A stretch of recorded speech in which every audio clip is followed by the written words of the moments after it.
Raila Amolo Odinga, the Azimio leader, has called off the protests for tomorrow, Monday, 3rd of April, the year of our Lord, 2023.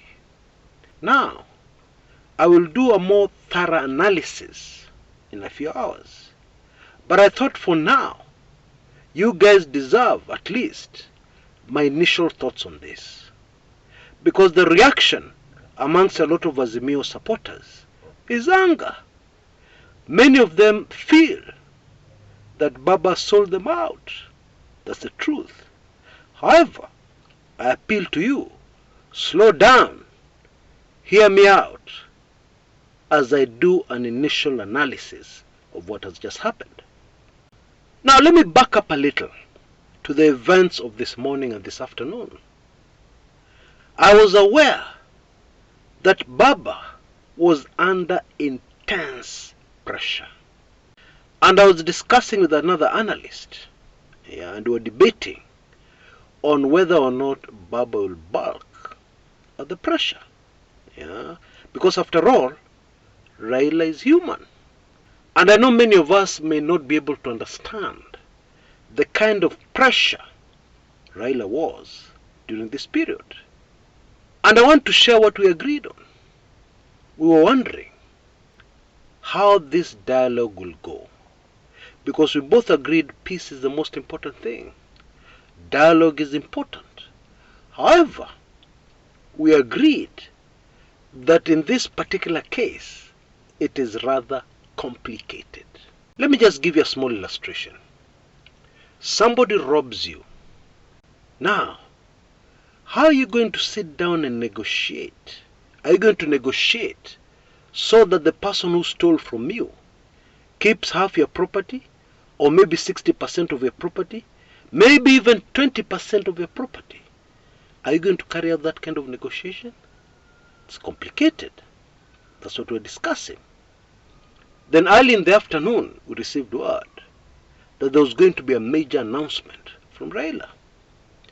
And of course we knew whatever announcement that is, it has something to do with the demonstrations, which were scheduled for tomorrow. And we also knew that if Baba holds that press conference, then the demonstrations will be called off. That's how we worked it out. But still we didn't see how. I'm just being very honest. We were discussing with this other analyst. He doesn't have any forum or outlet, but I trust his instincts on Kenyan politics. He knows almost as much as I do.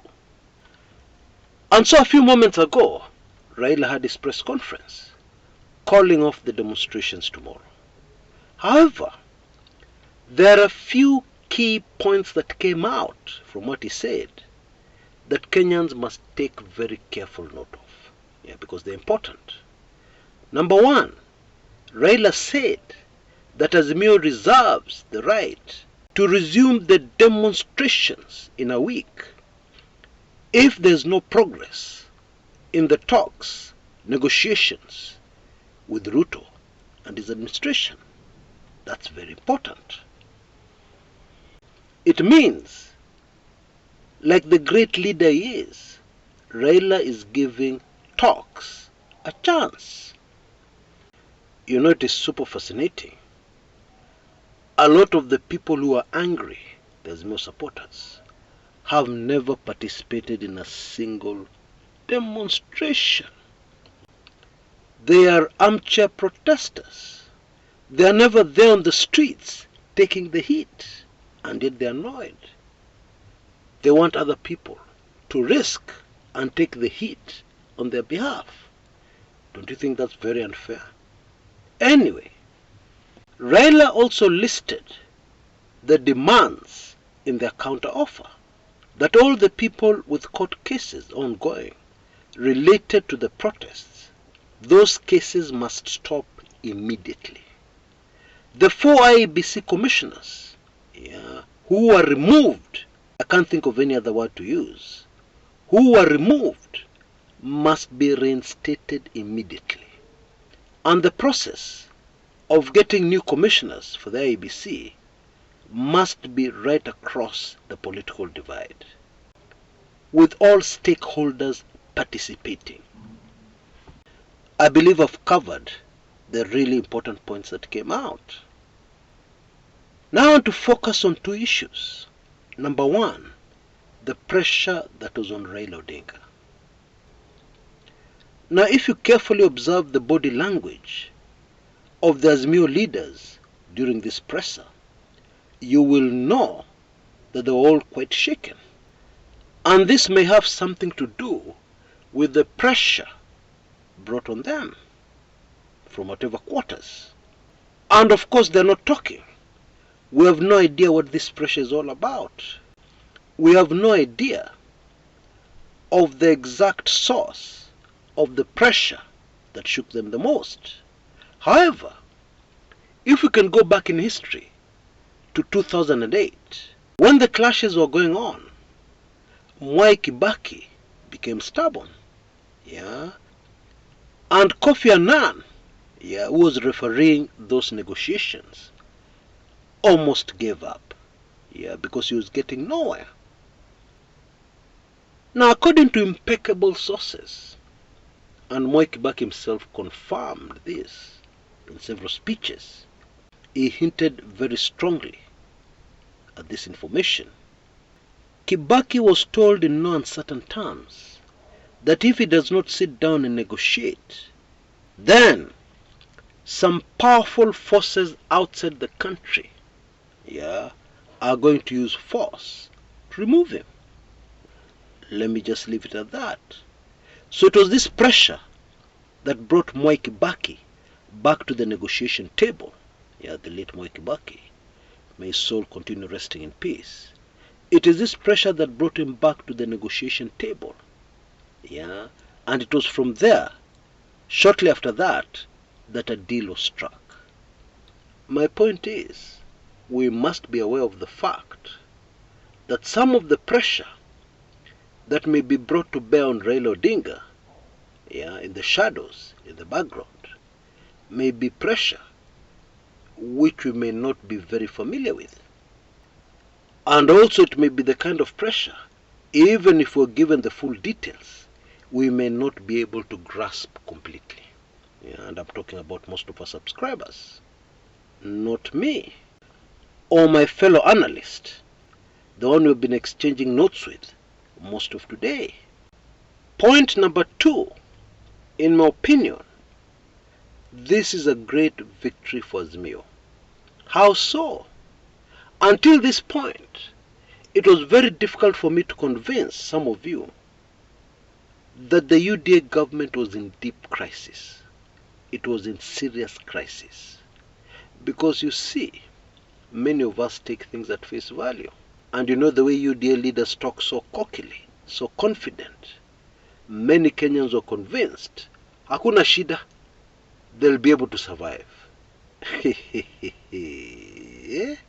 Well, we know it was Ruto who held out the olive branch and approached Raila for negotiations.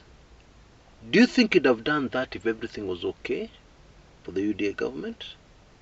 Just answer that question for yourself. So in my opinion, it is a great victory for Azimio. However, what happens after this is very important, because I have a very big issue with some of the characters involved in this negotiation. The character of a man.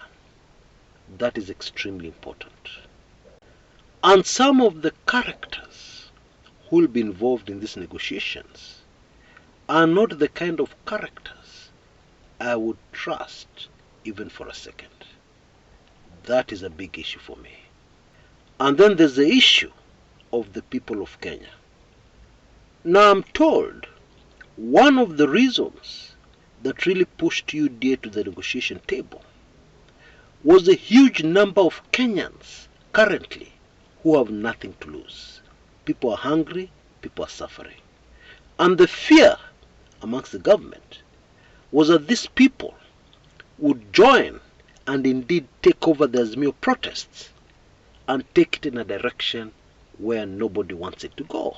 Yeah, the direction of violence, the direction of doing very crazy things. Now my biggest concern is that this group of Kenyans who UDA fear, who I fear very much, and who any sane Kenyan should fear, yeah, because a hungry man, you don't joke with such a man. Somebody who's got nothing to lose, that is a big danger in any nation. Yeah. Now my big concern is that this group of Kenyans have not gone away. Their hunger and suffering has not stopped because there are negotiations going on.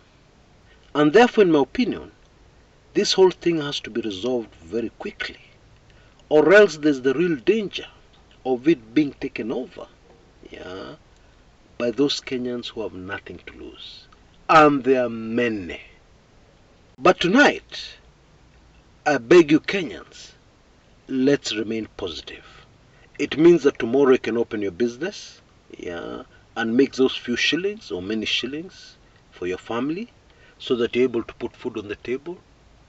It means that we have breathing space to sit down and think and take our country in the right direction. It means that we have room for sanity to return and to prevail. You know, some of the things you dear leaders have been saying are not the kinds of things leaders should be saying. Deputy President Rigathi Gachagua, in my opinion, has been speaking like a manamba on the Githurai 45 route rather than a deputy president of a whole republic. And I know many of you will agree with me. Yeah, there's some certain things you don't say when you're in a leadership position that is that high. Yeah, it doesn't matter how much you've been provoked. Of course, I'm very much aware of the fact that the group is very opposed to any negotiations. Why? Because they fear any negotiations will lead to a kind of handshake which will make Rigathi Gachagua completely irrelevant. Yeah, just like what happened in 2018 when former President Uhuru Kenyatta shook hands with Raila Odinga. But in my opinion, this time round, I believe a handshake is extremely unlikely.